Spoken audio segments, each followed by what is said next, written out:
जय श्री राम। स्वागत करते हैं आप सभी दर्शकों का अपने इस सेकंड चैनल में, पाक हिंदू मूवीज रिएक्शन चैनल। कैसे हैं आप सभी लोग? उम्मीद करते हैं आप सभी लोग ठीक होंगे।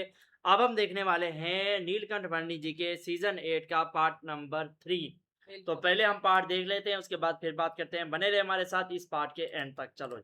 दक्षिण भारत में आगे यात्रा करते हुए नीलकंठ वर्णी मदुरई तीर्थ पधारे।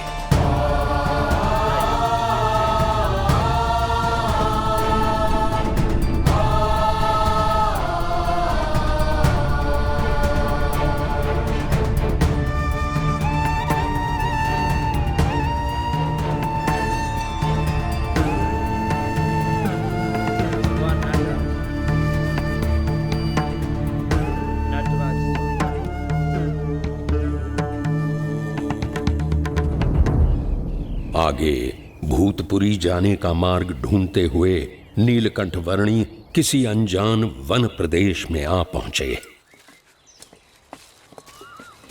भूतपुरी।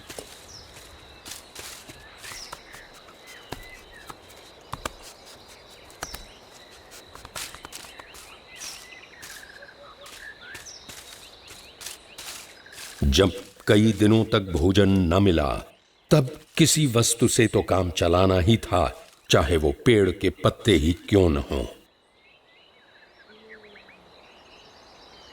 पेड़ के पत्तों का भोजन तो बना लिया, पर पानी? कुएं में यदि पानी होता तो पानी की आवाज सुनाई देती।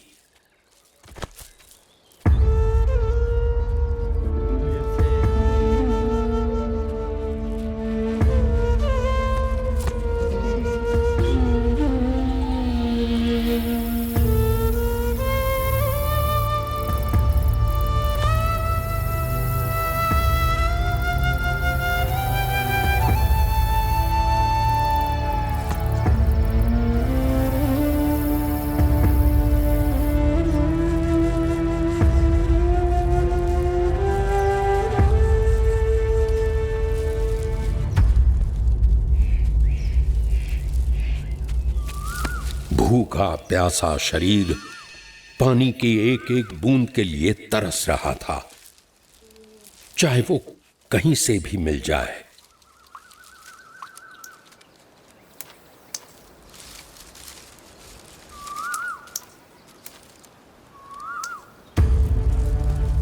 नीलकंठ वर्णी की विशेषता थी किसी भी परिस्थिति में, विपरीत से विपरीत संजोग में भी अनंत कल्याण यात्रा को अविरत रखने के लिए किसी भी प्रकार से उचित मार्ग ढूंढते रहना।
ऐसी कोई भी विफलता नहीं थी जो नीलकंठ वर्णी को अनंत कल्याण यात्रा से विचलित कर सके।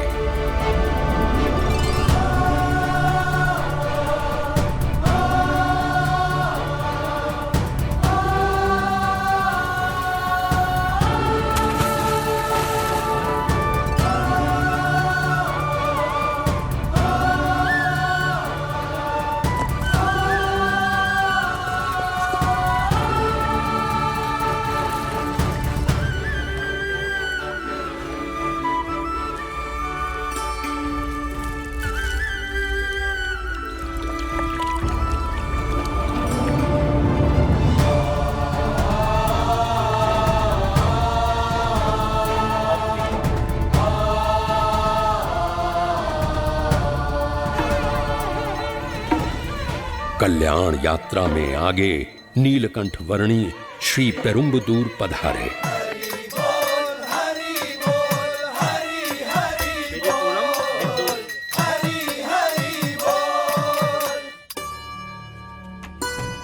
अच्छा, नीलकंठ वर्णी जी को अगर भूख भी लगती थी ना किसी के मांगते नहीं थे, कोई देता था तो खाते थे।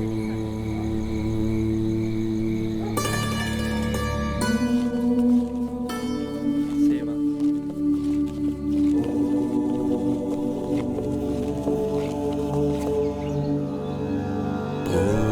निज स्वरूप के आनंद में मग्न रहते हुए नीलकंठ वर्णी की यात्रा का अगला पड़ाव था तोताद्री। शास्त्रों का अभ्यास करके या तपश्चर्या, व्रत, उपवास आदि अनेक उपायों से आध्यात्मिक साधना करने से मोक्ष प्राप्ति होना संभव है, परंतु अतिशय दुष्कर है। मोक्ष प्राप्ति को सरल करने का उपाय है प्रपत्ति। प्रपत्ति? हाँ, प्रपत्ति यानी भगवान का आश्रय। जो सच्चा भक्त बनकर भगवान का संपूर्ण आश्रय कर लेता है, उसे भगवान मोक्ष देते हैं, क्योंकि भगवान भक्तवत्सल है।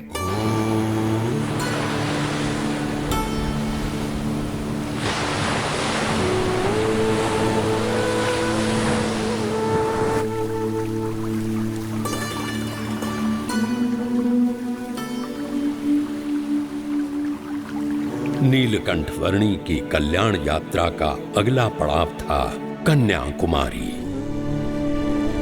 अयोध्या से 29 जून सन 1792 के दिन शुरू की हुई अनंत कल्याण यात्रा में नीलकंठ वर्णी भारत भूमि के अनेक तीर्थों की यात्रा कर चुके थे। आगे महाराष्ट्र प्रदेश से होकर पश्चिम में स्थित गुजरात प्रदेश में जाने के लिए नीलकंठ वर्णी यात्रा करते हुए नाम्बी नारायण पधारे।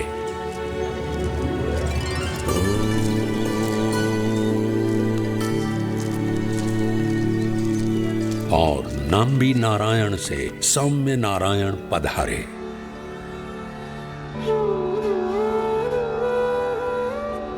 आगे नीलकंठ वर्णी ने आदि केशव तीर्थ की यात्रा की और वहां से आगे केरल में पद्मनाभ तीर्थ पधारे।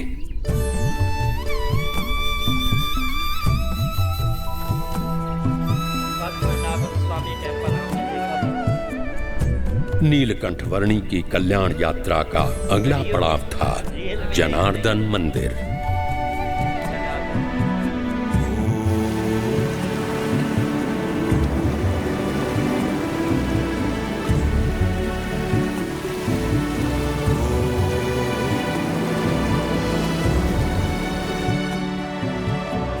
श्रीरंगपट्टण तीर्थ नीलकंठ वर्णी की कल्याण यात्रा का अगला पड़ाव बना और वहां से आगे यात्रा करते हुए नीलकंठ वर्णी मेलुकोटे पधारे।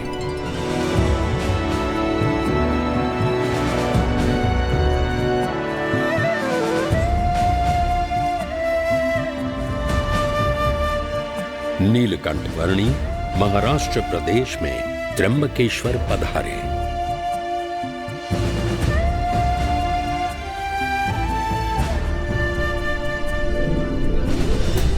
और त्र्यंबकेश्वर से नीलकंठ वर्णी कल्याण यात्रा को आगे बढ़ाते हुए गुजरात के धर्मपुर के निकट से होते हुए सूरत की ओर आगे बढ़ चले।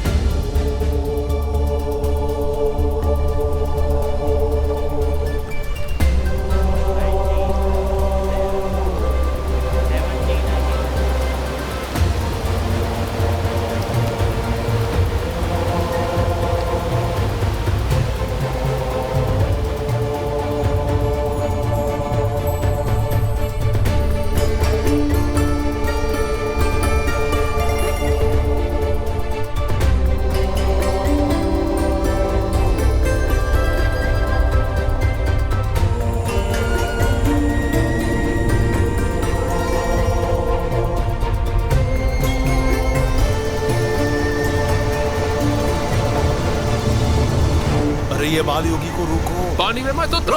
अरे बाल योगी, रुक जाओ। नदी में मत जाओ। रुक जाओ।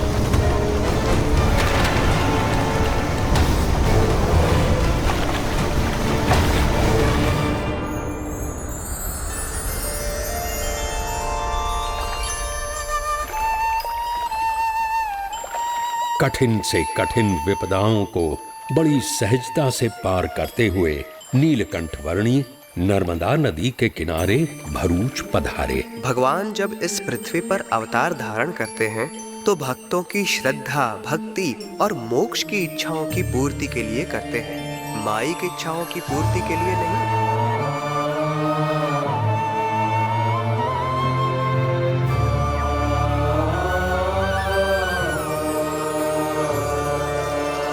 नर्मदा नदी को पार करके गुजरात प्रदेश में आगे बढ़ते हुए नीलकंठ वर्णी वडोदरा पधारे किसी विशेष कारण से।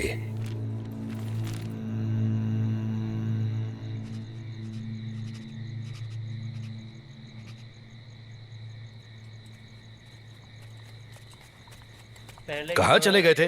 लगता है काम धंधे में ध्यान नहीं है तुम्हारा। अरे अमीचंद सेठ, मेरा ही नहीं पर किसी का भी ध्यान अपने काम धंधे में है ही नहीं। हैं? सबका ध्यान ये नए बाल योगी के ऊपर ही है। नीलकंठमणि नाम है उनका। मैं भी तो उनके दर्शन करने ही गया था। और देखो, सेठानी जी भी यहाँ खड़े खड़े नीलकंठमणि के दर्शन में ही खो गई है। हैं? इतने सारे लोग काम काज छोड़कर किसे देख रहे हैं? पहले के दौर के धनी कौन लोग है ये देखो। बाल योगी नीलकंठ वर्णी? क्या? पहले के जमाने के धनी लोग देखो। इस हमारे तरह राजा कैसे। सयाजी राव गायकवाड़ बड़े बुद्धिमंत और सुलझे हुए व्यक्ति हैं। वो अगर इन वर्णी जी के दर्शन कर ले तो अवश्य इनको अपने राजमहल में ही बसा लेंगे। हाँ, और फिर उन्हें कभी जाने नहीं देंगे। ओह, दिव्य।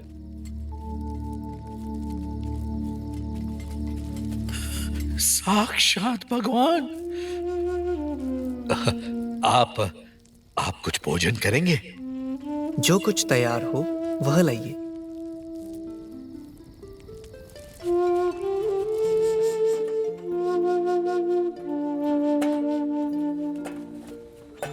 भोजन में क्या तैयार है? जी, खिचड़ी। जल्दी से एक थाली परोस दे। बहुत दिव्य योगी आए हैं, उनके लिए।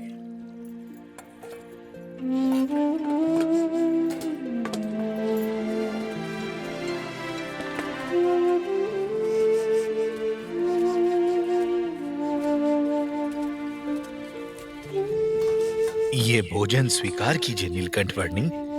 धन्यवाद।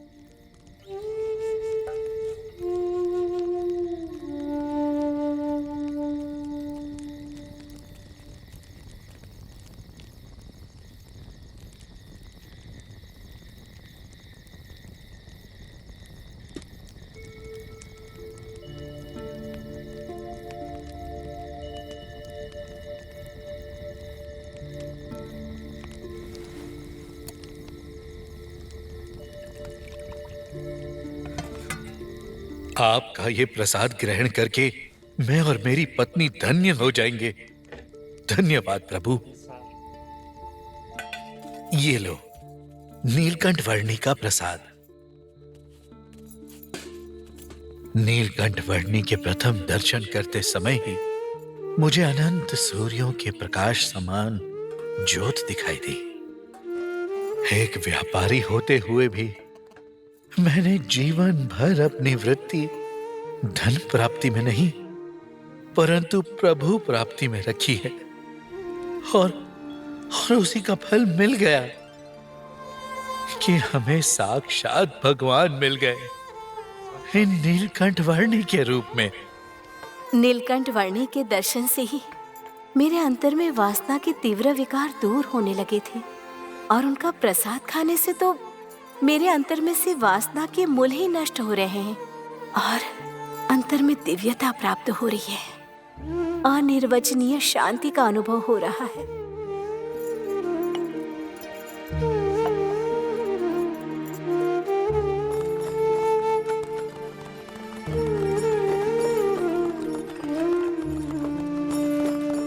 नीलकंठ प्रभु, आपको बहुत सारे व्यंजनों का भोग अर्पण करने की हमारी भावना है। कृपया हमारी सेवा स्वीकार करके ही जाइए, वरना हमें लगेगा कि जगत के सारे तीर्थधाम एक साथ हमारे अतिथि बनकर पधारे और हम अभागी उनकी उचित सेवा ही नहीं कर पाए। आपसे उचित सेवा तो मैं भविष्य में लूंगा। पर क्या पता कि भविष्य में मेरा देह रहे या ना भी रहे। ऐसी चिंता मत रखना, तुम्हारा देह तब तक जीवित रखना, वह मेरे नियंत्रण में है।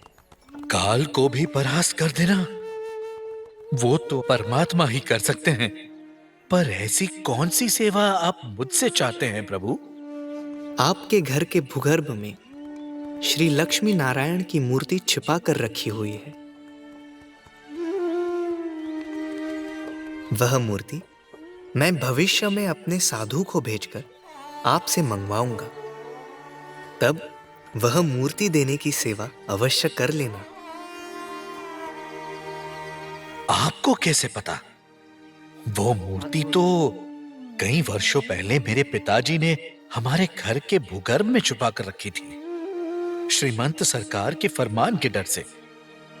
उन्हें डर था कि कहीं सरकार वो मूर्तियां हमसे जब्त ना कर ले।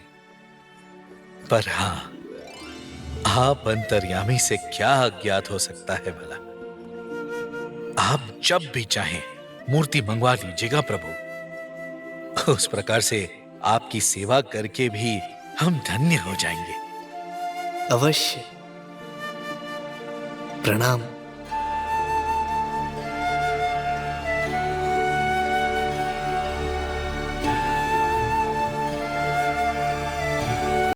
तो जी ये था आज की हमारी मूवी का पार्ट नंबर 3। यार बहुत ही कमाल का, वाकई में नीलकंठ वर्णी जी वाकई दिव्य है। बिल्कुल।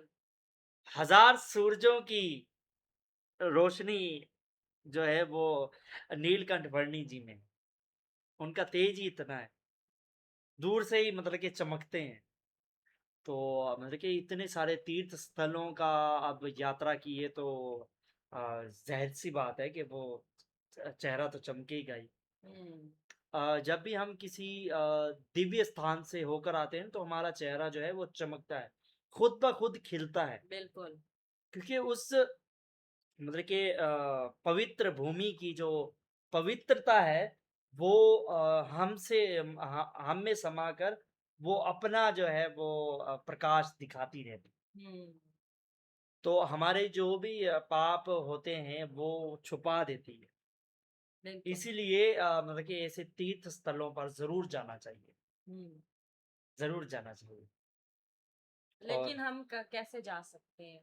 क्यों नहीं जा सकते? हर जगह जा सकते हैं, कब चलेंगे फिर? जब भगवान ने चाहा। आस रखो तो आस जो है वो भगवान, मैंने पहले भी कहा था कि भगवान जो है वो दिल से जो है कनेक्टेड है। हम जो जैसी भावनाएं दिल में रखेंगे ना वैसे हालात हमारे सामने आएंगे।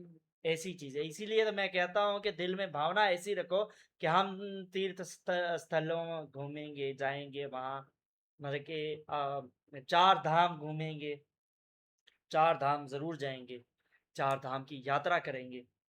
ऐसा बिल्कुल। भाव मन में रखें तो उस तरह के, या हमें पता ही भी नहीं चलेगा, हम 4 धामों की यात्रा भी कर लेंगे। ऐसे होता है। तो भाव मन में हमेशा ऐसा रखो कि मुझे भगवत प्राप्ति चाहिए, मोक्ष चाहिए और यात्रा करनी है मुझे धामों की, तीर्थ स्थलों की।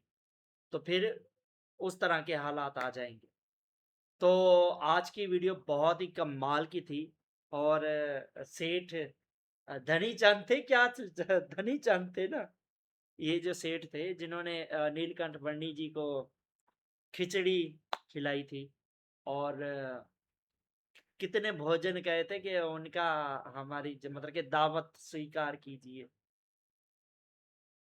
56 भोग कहा था। कि 26 कहा था, 36 कहा था, 56 कहा था। 56 शायद का था। 56 भोग का 56 व्यंजनों का मतलब कि स्वीकार कीजिए। तो भाई बहुत ही कमाल का आज का वीडियो जो है वो था। इसमें बहुत सारी सीख थी कि जो भी अतिथि जो मतलब कि भगवान के तीर्थ स्थल जो है वो घूम कर आए हों, उनका हमें सत्कार करना चाहिए, उनकी सेवा करनी चाहिए। उनकी सेवा करने से हमारे हमें जो मेवा मिलेगा। हाँ, वाक़ई मेवा मिलता है, सेवा से मेवा होता है। हाँ, ये तो हमारे पूर्वज भी हमें कह के गए, बिल्कुल। जितनी जिसकी सेवा करोगे उतना मेवा मिलेगा। बिल्कुल। तो आपको कैसी लगी आज की वीडियो कमेंट सेक्शन में ज़रूर बताइएगा। अगर वीडियो अच्छी लगी तो वीडियो को लाइक कीजिए, शेयर कीजिए, कमेंट ज़रूर कीजिएगा। चैनल पर नए हैं तो चैनल को सब्सक्राइब कीजिए, हमें फुल सपोर्ट दीजिएगा। मिलते हैं नेक्स्ट पार्ट में, तब तक के लिए जय श्री राम।